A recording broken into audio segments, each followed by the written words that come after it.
Welcome again. Still day 2 here. Live coverage for the Ondo State gubernatorial elections. Votes have been cast and now they're being collated and results anticipated. It's crucial to reflect on what brought us to this very point, namely the governance of Ondo State over the last 4 years. What has been achieved, what challenges remain, and most importantly, how has the performance of the current administration shaped voter expectations and also the decisions during the election? And so joining us to help us unpack these issues and also answer these pertinent questions, well, we have 2 distinguished guests. We're going to be joined by the first one in due course. But in the meantime, Ayodeji Ologun, he joins us as a media entrepreneur and general manager of Melody FM. Ayodeji, many thanks for joining us again this morning. At this point, you are a cast of the team. Third host for the ballot. You're welcome. Good morning. Good morning to you. Let's get started, right? You are connected, deeply connected to the media, and so you understand, public sentiment. And so I have to ask you, the last 4 years for Ondo people, like we talked about this yesterday, has been one that is, it's just watching from the outside and watching in, it's been a turbulent time for them. So how would you describe the general perception of, the people when it comes to government's performance in the past 4 years, given all that they've been through? All right. The last 4 years have been a period of trauma, a period of self-discovery, and a period of expectations, both met and unmet, for the people of Ondo State. Funny enough, unfortunately enough, that was about the period of time I took a break from media work, and I was part of activism that brought in the incumbent governor of the state, especially during the time of the crisis he had with the then first family.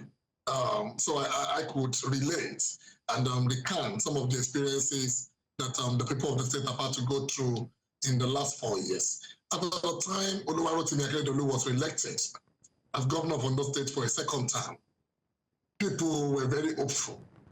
People were very enthusiastic.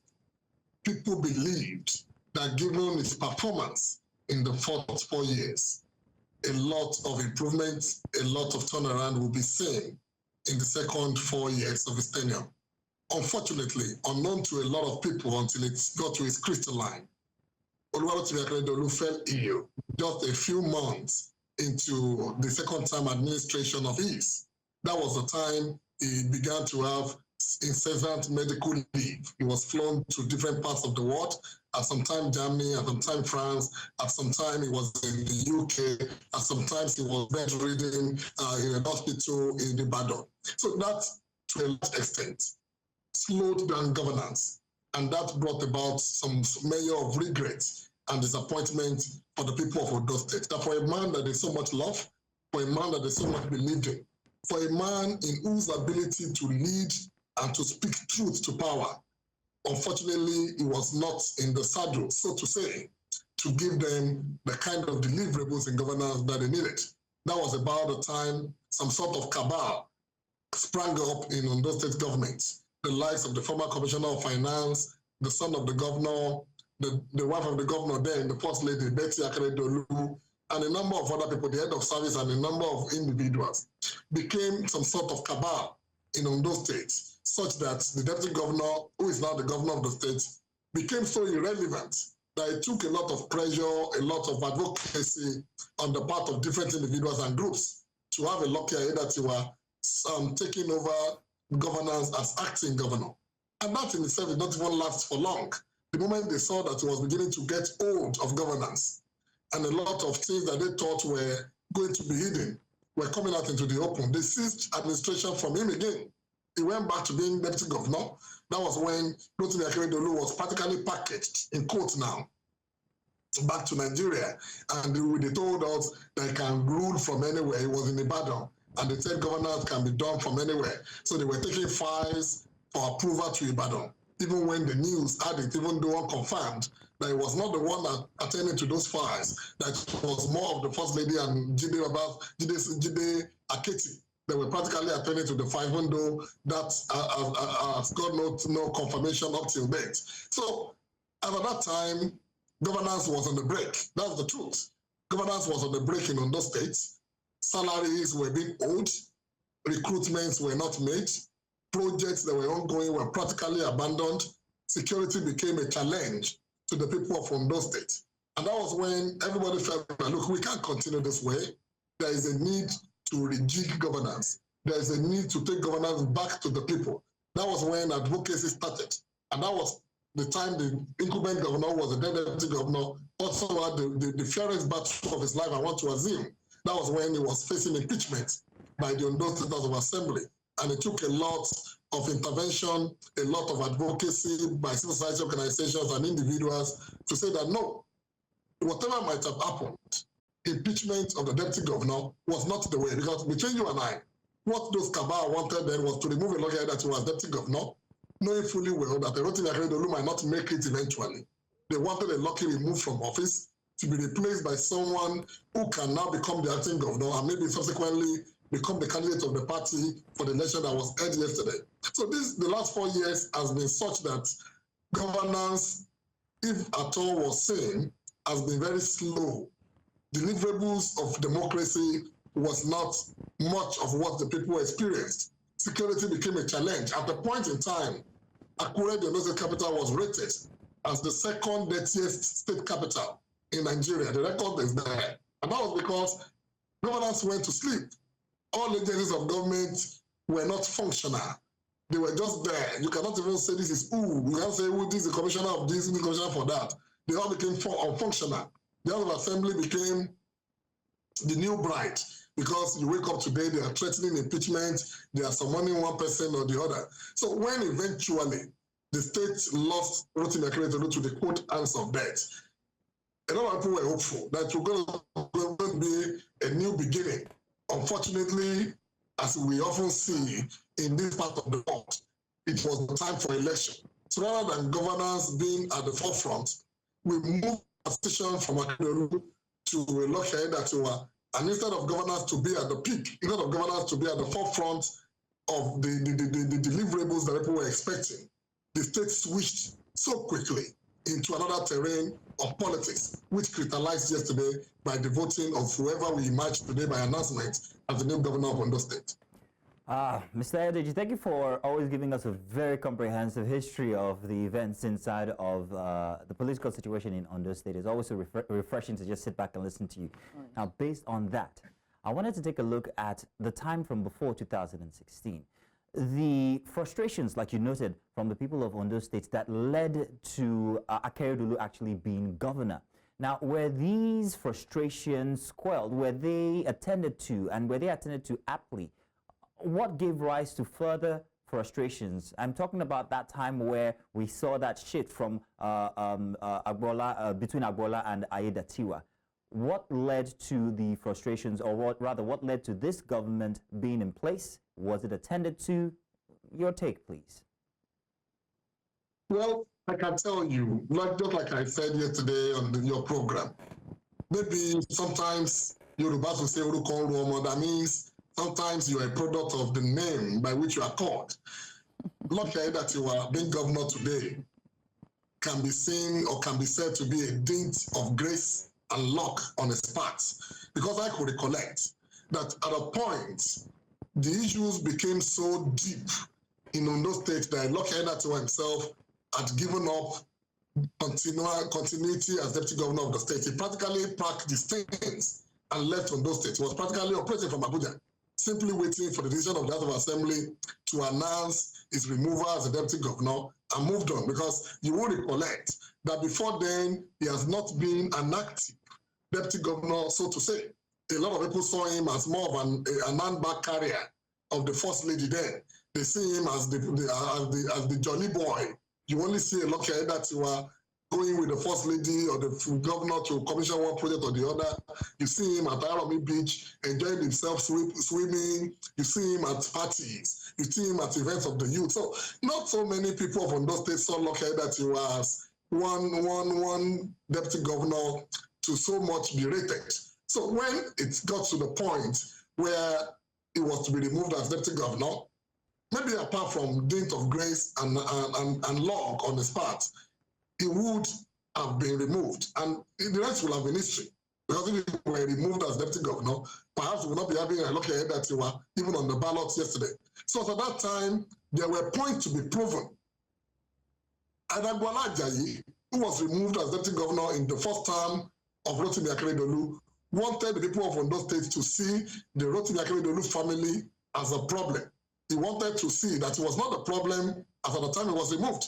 So him and his own co-travelers were rooting to have the first family painted in the light that he wanted people to see, so that his removal can be regretted. People of the state can begin to see, oh, maybe Agbola was not a problem. Perhaps it was lucky, it was Rotimi Akeredolu himself or the family.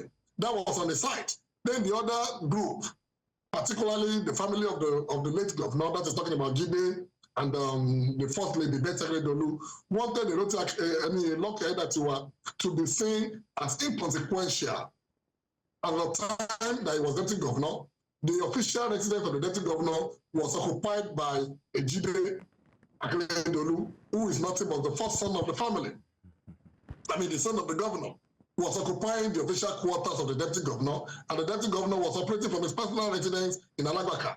Then there was that other third block of politicians, ably led as a then by the Commissioner of Finance, Akitarewa, who is from Ileoluji in Ondo State. That camp wanted a new order. They probably knew, let me not assume, but they probably knew that the time of Rotimi Akeredolu was numbered. They knew that he might not make it out of the illness at that time. So all they were doing was to keep the record of the health condition of Rotimi Akeredolu private and kept away from the people, so that they can succeed in removing the local Edatiwa to create a new order.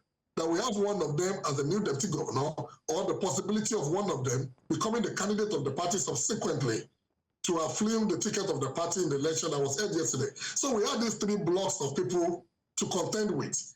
And the frustration was on the people, because majority of the people from those states were not involved in these shenanigans. Majority of the people from those states have no business with these three kinds that I've described.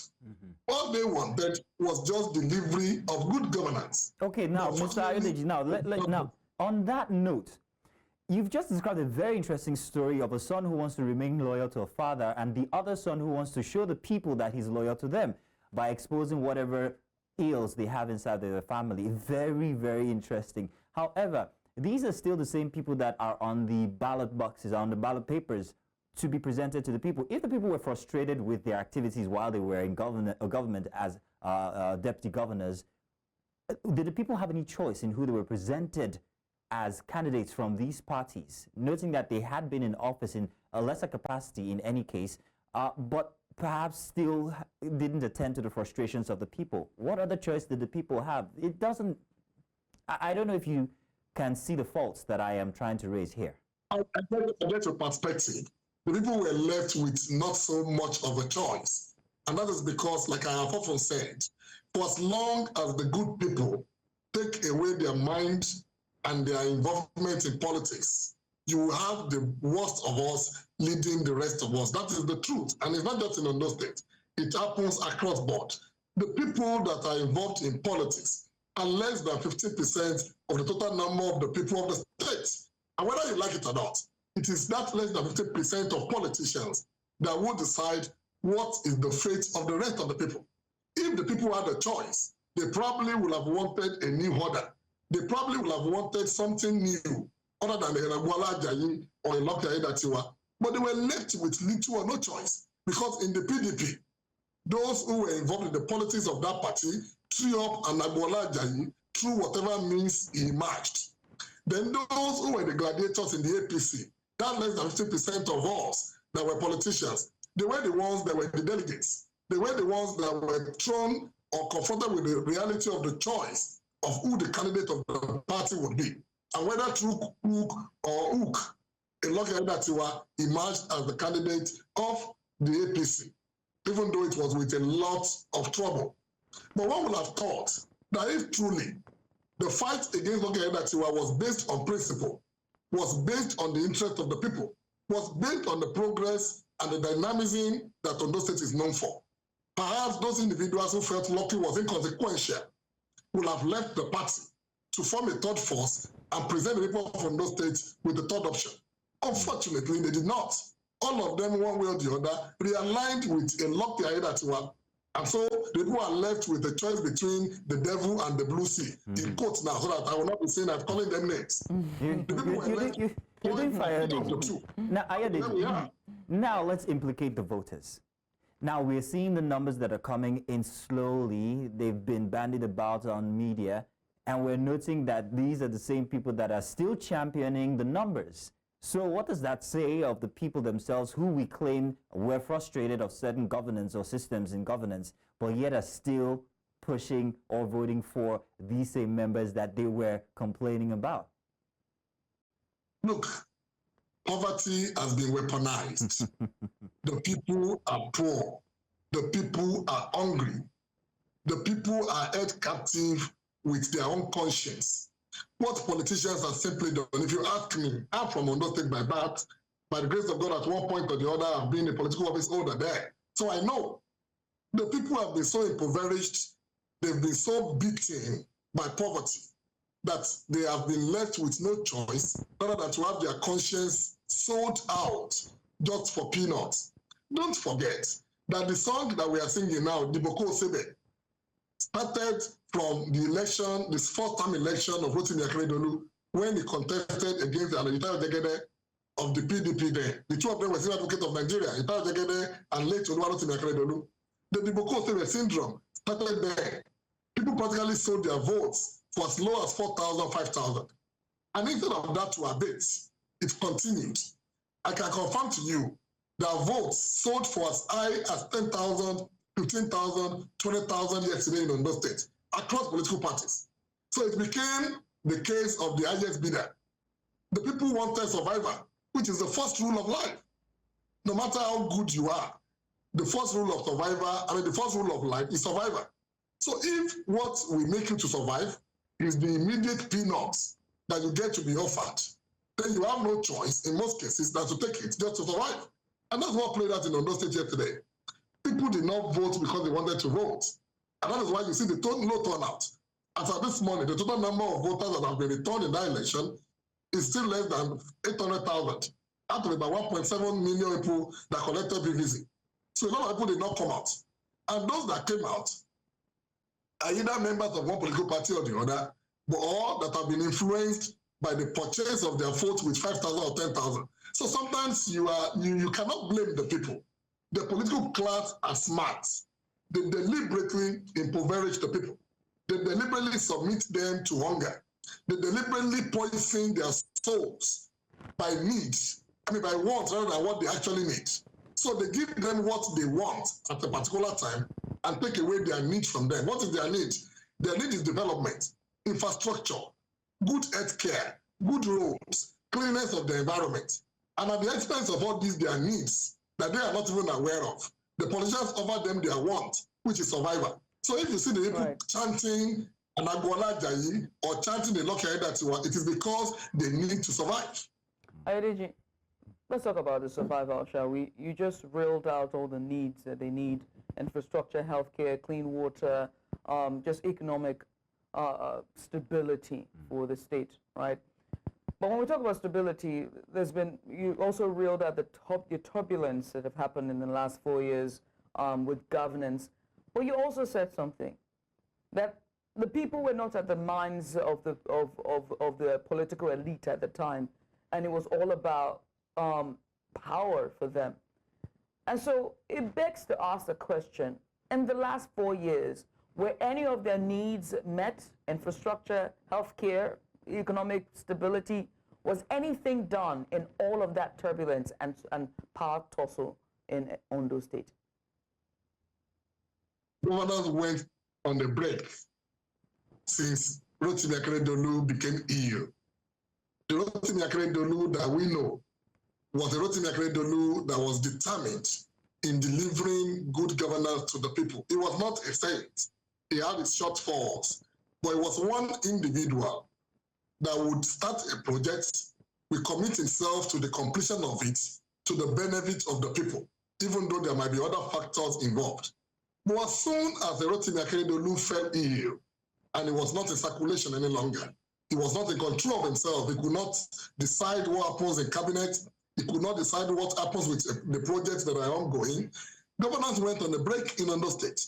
I can confirm to you that in the last 2 years, no serious projects have been started in Ondo State and completed. Anybody can quote me. The roads that link some Ojoba part to where I've forgotten, there's a particular road on the highway on the Akure-Benin Expressway. That road started when Akeredolu was in his full stage. Up till now, a project whose lifespan was supposed to be 12 months, we're in the 3rd year and it's still uncompleted. If you have not forgotten, if you are following the news, substantial part of Ondo Kingdom, where Olusegun Niko, the former governor of the state, is, as a matter of fact, very close to his house, was submerged by water during the high point of rainfall of recent. The bridges that collapsed, none of them have been fixed now. The homes that were swept away by water, they have not been rehabilitated till now. But what do you see the politicians do? You see them do the ambori. They are giving money to entrepreneurs, dashing out money, 2 million, 3 million, 4 million, 5 million. They will call it entrepreneurship, what have you. Go and check the record of the individuals that are beneficiaries of those so-called empowerment. See, they are, one of the signs of an unserious government is a government that prioritizes empowerment rather than deliverables in terms of infrastructure.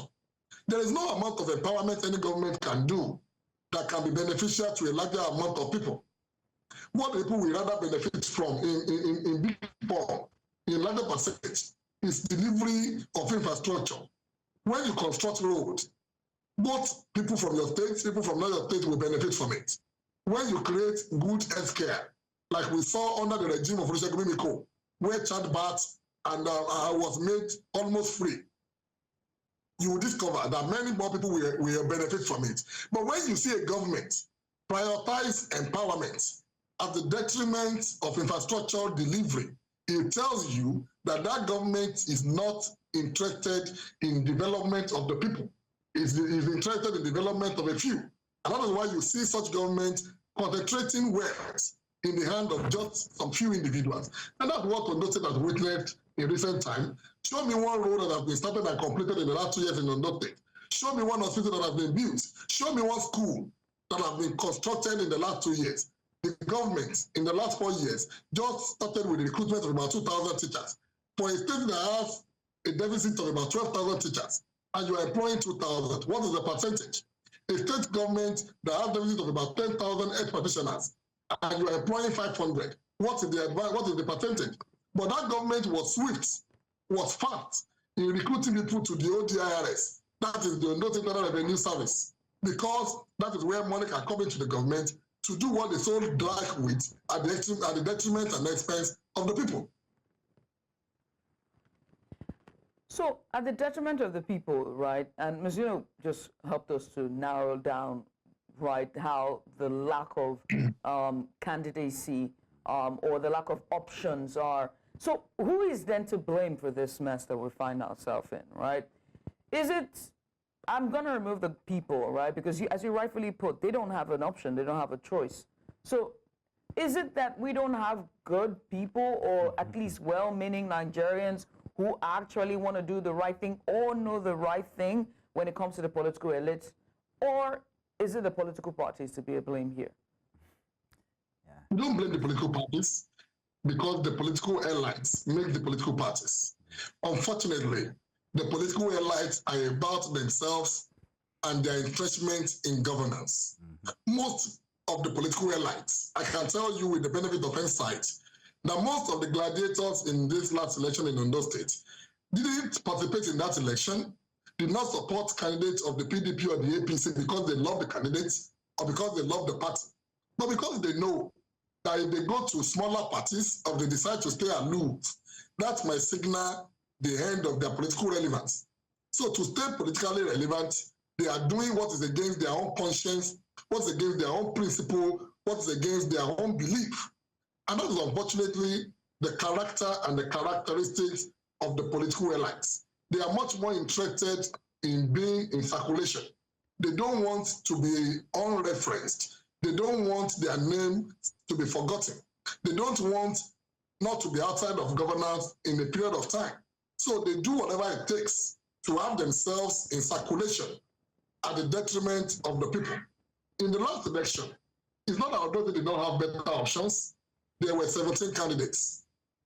We had the youngest of them, the candidate of the YPP, someone I know very well. He was student union president of Adekunle University in his days. He has been a staff of the DSS for years before he resigned to contest that election. We had Alebi Sheni, who is a lawyer, a 4-time commissioner of environment in that state, right from the days of Adefarati to Agagu to Olusegun Mimiko. We had the younger brother of Olusegun Mimiko, Abbas Mimiko, a psychiatric doctor, was in that election. We had an array of other competent individuals. But unfortunately, they could not emerge candidates of the bigger parties. They also do not have what the people want, in quotes now. The people want to be patronized. The people want to fit.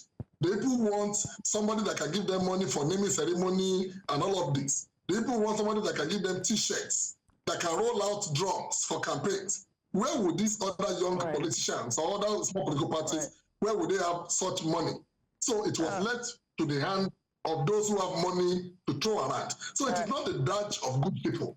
It is the badge of good intention by the so-called people who have found themselves in politics, who would rather prioritize self-entrenchment than the delivery of good governance to the people. And I'm always worried about whether or not this is sometimes we're so hyper-focused on the capitals, and by capital I mean the federal capital territory and the commercial capital, Lagos State, that this other states, they slip under the cracks and not enough focus is on them, hence why we see situations like this that you have just painted, which we're going to get into. But in the meantime, we've been informed that our correspondent, who has been in Ondo since on Thursday, just covering the elections, none other than Igbalani Omoni, joins us now. Ni, well done, and a very good morning to you. Where are you at the moment, and what's the latest?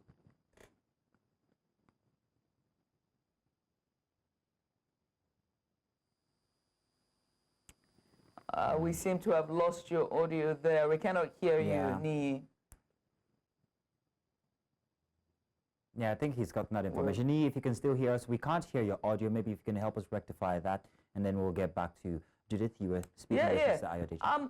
Mr. Ayodeji, if you're still there, whilst we fix his audio there, I would just like for us to talk about basically where this issue lies, you know, and when it comes to deliverance of good governance and the dividends of governance to the grassroots. We've always put local government autonomy, but sometimes I believe that the states do not have enough hyper-focus, like the Federal Capital Territory or River State or the other oil-producing state. Not saying that Ondo isn't contributing its quota, but I feel like these other states slip under the cracks, and so turbulence like this can, you know, they don't get enough national attention. That's what I'm trying to say. What do you make of this, and do you think that this also aids in the turbulence that we see, so much so that the dividends of democracy doesn't reach the grassroots?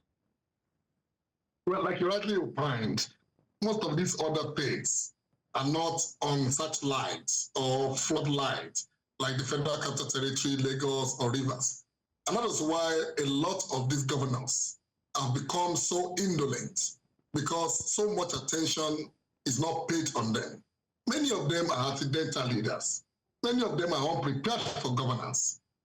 That is why you see them just pass through that office of the governor without much impact. For example, let's start with our focus on Ondo State today. If Ondo State is denied federal allocation, if only we had a government that is serious, or a governor that knows what it takes to be an Ondo State governor, Ondo State should be able to live, survive, pay salaries, deliver infrastructures without dependence on the federal government. But how many of the governors even knows what is embedded naturally in Ondo State? I will give you 5 things that a governor of Ondo State whose eyes is not opened will not see, but they are what is enough to carry that state. Ondo State has the largest and the longest coastal line coastal water line in Nigeria. That means if we have a serious government that is clear about development, a few infrastructure, a few acts of investment in tourism can put Ondo State in the limelight. All you need to do is to create tourist centers along that coastal line. And then boom, you have what you think is not achievable. Ondo State has the largest deposit of bitumen.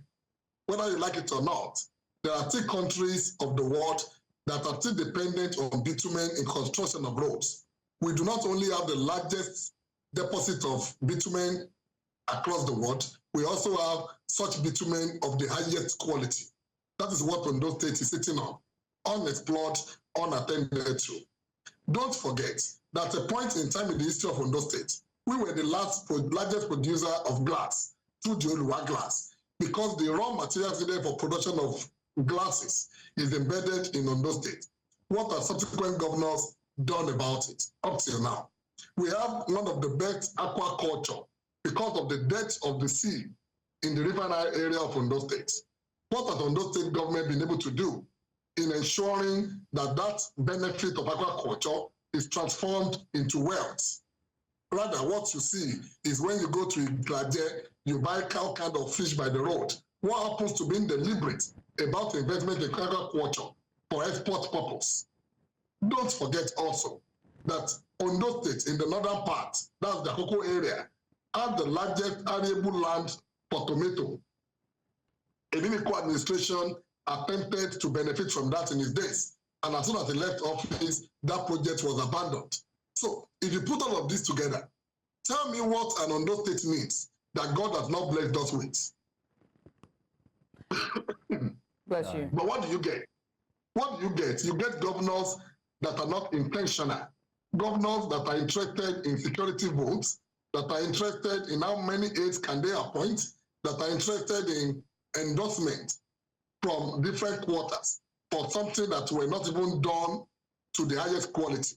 So we have not had intentional governors. I'm not singing the praise of Olusegun Mimiko, but when you remove Agagu and Mimiko from the equation of things in Ondo State, there has not been a governor that is as intentional as this duo in ensuring that Ondo State comes to its full potential. And that is why I'm afraid that the next 4 years of a Lucky Aiyedatiwa might not be inspiring, because there are a lot of things to be afraid of.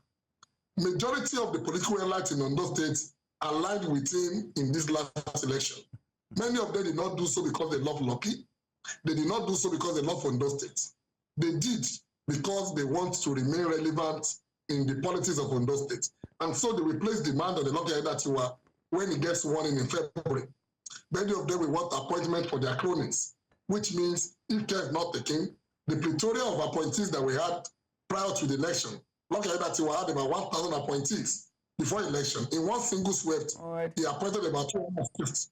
So if that repeats itself when he gets sworn in February, that means a large percentage of our income as Ondo State people will be used in servicing these political appointees that are delivering nothing to the benefit of the state. Many of them don't have options. They don't have title. Ayodeji, as you're talking about this, I'm just reminded that at the national level, the executive has a ballooned cabinet. This is the first ever in our democratic system since 2000, since they hand over from a military to democratic regime, starting with President Olusegun Obasanjo. So, and this is APC. So if Lucky Aiyedatiwa wins, he might be, following the leader. I'm just saying. I'm just saying. Okay, but we're going to talk about security later on. But first, I'm being informed that Igbalani Omoni joins us now.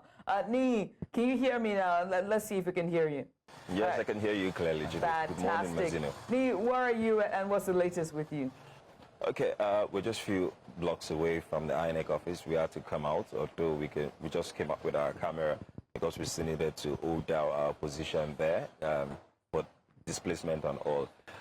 But for now, we can tell you that 15 out of the 18 local government results are out, and the way it's looking, the incumbents, the ruling party, seems to be in the lead out of 18 so far. They've held on to 13 with a major landslide, and you'd come to wonder, because when you come to the when we were at most of the polling units yesterday, you see crowds. I was mentioning it, right, yesterday, that you see crowd of people there, some chanting names of various candidates, even the main opposition party.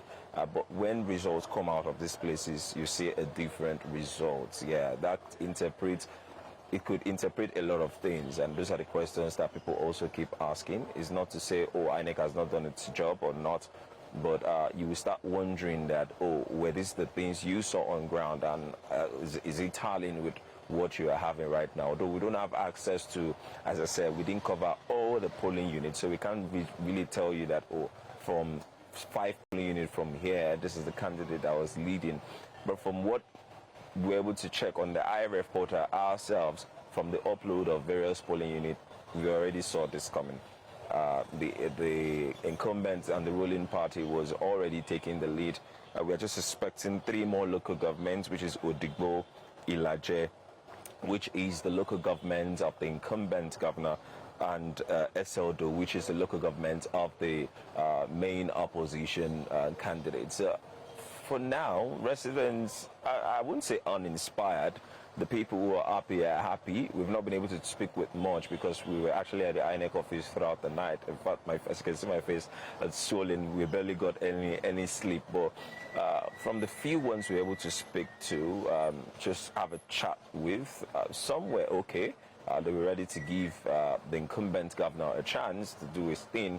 Others were also concerned that not concerned basically because it's about the incumbent, concerned that the party is in power, knowing what the party and what Nigeria is going through currently and what Nigerians are going through currently. So I think that translates to how they see the party. But as it's looking now, it's looking as if the incumbent might return back to office. But we'll wait for the declaration of INEC to have that solidify. I would also like to mention the very, very big voter apathy from the results that were reeled out. You will see places where we have registered voters of over 300,000 and you will see accredited voter of just 30-something thousand, and it's quite concerning.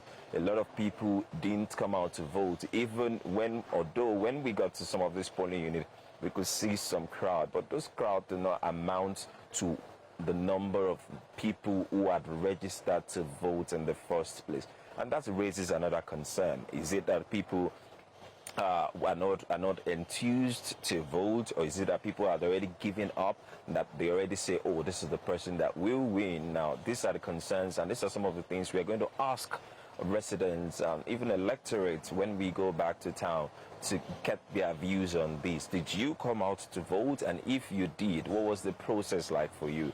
Sample opinions, do a survey and see if out of 10 people actually came out, or if out of 10 people just 1 person came out, because the numbers are showing very, very big voter apathy. So that's the information I have for you right now, Judith.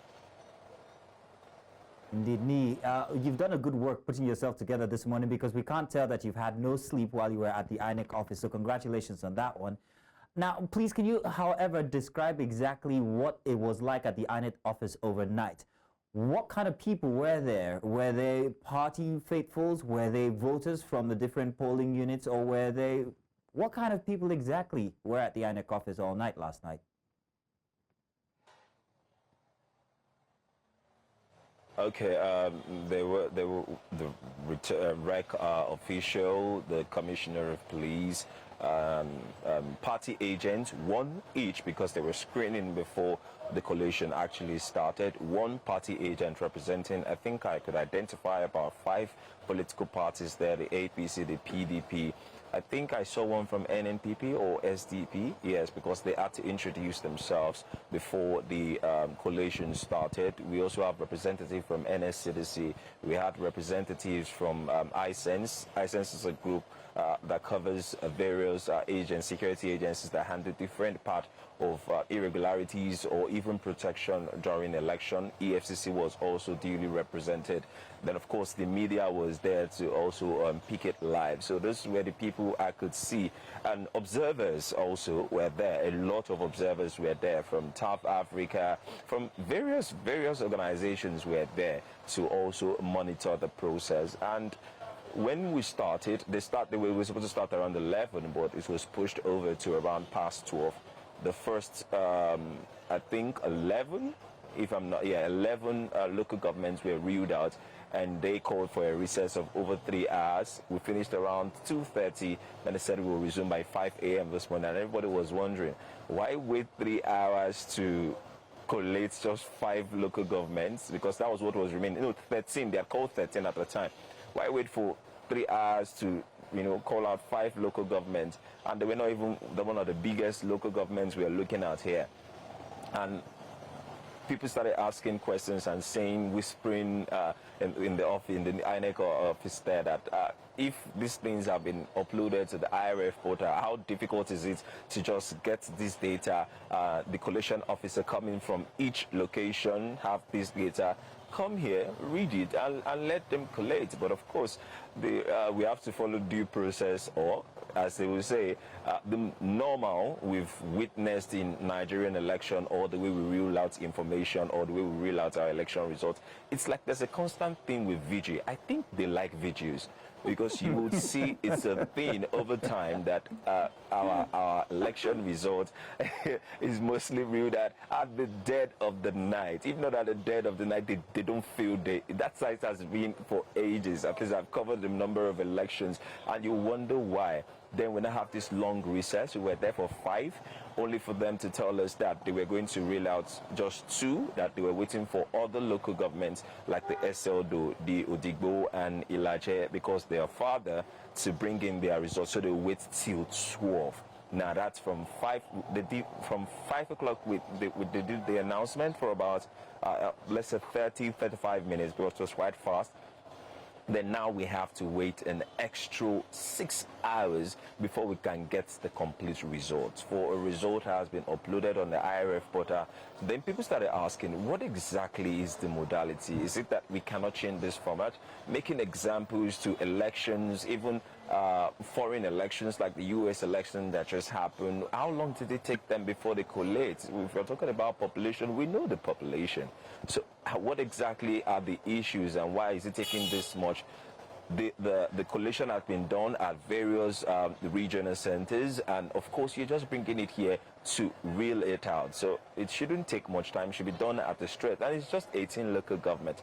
But here we have ourselves now waiting again after doing a whole night vigil. And I can tell you, we're not the only one affected. Security operatives were practically crashing around. You could see, when you get to a place and it looks like they just sprayed something on everybody, we're just crashing. Some were sleeping on the walls, some were just sleeping on the ground. Security operatives were everywhere. Just, it was a little bit just messy. Something that could take us just an hour, 30 minutes, and we're done with. But now we have to go back by 12 o'clock to hear the finale. I want to say thank you very much. Rumors on the ground are saying one of the reasons why they do that, or they, yeah.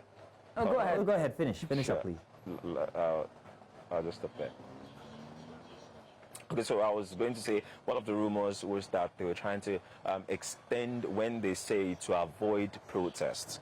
So to avoid a lot of talks or pushback from people who are not comfortable with whatever results they will call, because we were already seeing tweets. We're already seeing comments from some APC, from the incumbents, really now saying 18-0. And if you don't know what that means, we have 18 local governments in Ondo State. And of course, they are claiming that the ruling party has already won. This was even before the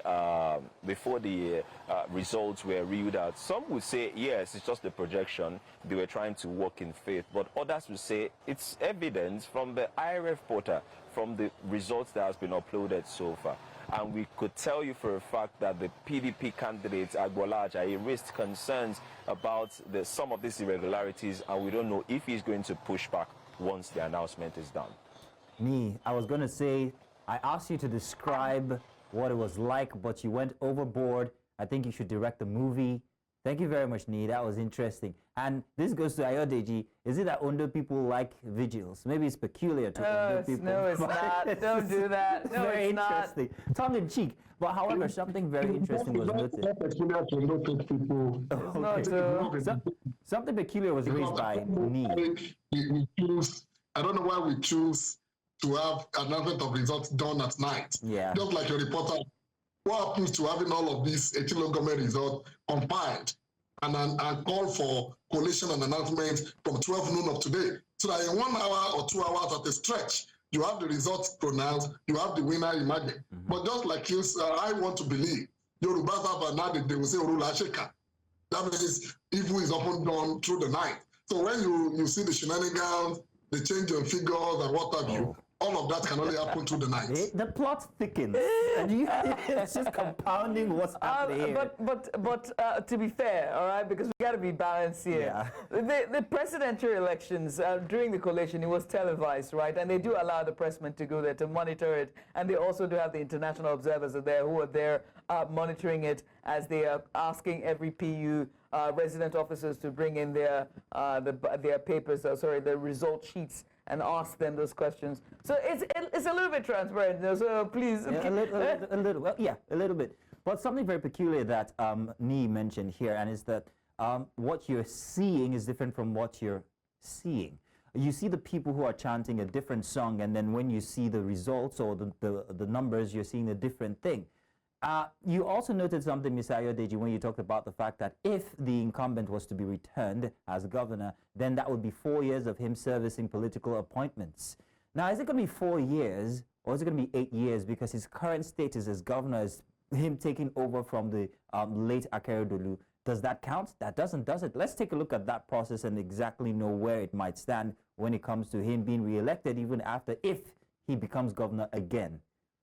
What's your take now? Yeah, by the provision of the law is clear. What the law states is that no individual, especially the executive, that is the governor and the president, can take oath of office more than twice. That is the provision of the electoral law as reviewed. And if that be the case, a local that was taking oath of office as governor last year, December, to complete the term of his former boss, Rotimi Akeredolu. So if he's declared winner today, by February, he will take another oath of office as duly elected governor of Ondo State. And that will mean he has taken oath of office twice. Okay. And except the law is reviewed, except the constitution is reviewed, that means he's banned by the provision of the law to take oath of office only twice. And that implies that he cannot run for a second term as governor of Ondo State, which means at the expiration of the 4 years, which will start in February of 2025 and will expire in February of 2028, he would have completed 4-year term and he cannot run again. And I dare say again that that is one of the things that the political elites are cashing in on, wanting him to just have 4 years so that they can go back to the drawing table and have a fresh governor that will have a lifespan of 8 years most likely.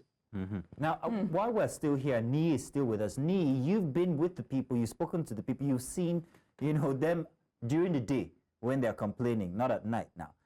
What is the frustration of the people? Does it seem like they were happy with the previous or the current incumbent governance, state of governance? And then when you look at the numbers, how does that translate, Nee?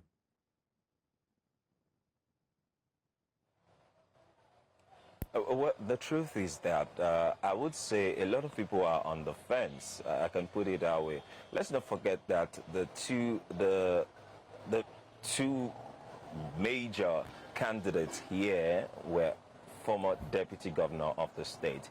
People saw their capacity, and both of them went through almost the same thing, fought impeachment, and some other political tussle before they were given a chance. And a lot of people have seen them and understand what they can do. But when you ask a resident of Ondo State, the first thing they will say to you as regards, oh, what's your assessment about Governor Lucky Aiyedati? I will tell you, it's still quite early. Let's give the man a chance. Nigerians seem to have that as a motto. Let's give him a chance. It's just 10 months. Moreover, it's not like he had all the power at the time when he was deputy governor. Now he's governor. He's doing some few things there. We can't really assess him in a year. So that is some sort of bias for a lot of people to say, we need to give him some time to do some things. For if in 10 months he has done this, so they don't know if he's going to continue doing this or if he's going to do more. But they know that if he has done this in 10 months, then probably he should be able to do more. And as they say, the devil you know, I'm not, now please don't quote me wrong here, I'm not calling the incumbent governor Lucky Aiyedati the devil. I'm just trying to put, the devil you know is better than the angel you do not know. Right. So it's not like the person who's going to be coming in is going to be any better, but they can tell you for a fact that, oh, this is the kind of person they want, or some of them are just unbothered. You know what? They are going to win anyways. Whoever they want to put will get there anyways. What is important is someone that can just take care of the affairs of the state, and that's it. Always that mistrust, isn't it, with the process? Always the mistrust there. It's always right there, rearing his ugly head. Nee, many thanks for doing this. We appreciate you for coming on, and many thanks, and well done. You need some sleep. We all do, but well done. Let me come back to Ayodeji as we wrap up the hour. You called out the parameters of Ondo, and we saw what happened in 2022. Very, very sad. Still urged in the mind of the residents and indigents of Ondo. It's in history, never going away. Now we're on the brink of a new terrorist group. Ondo shares border with volatile areas, right, which is at the north.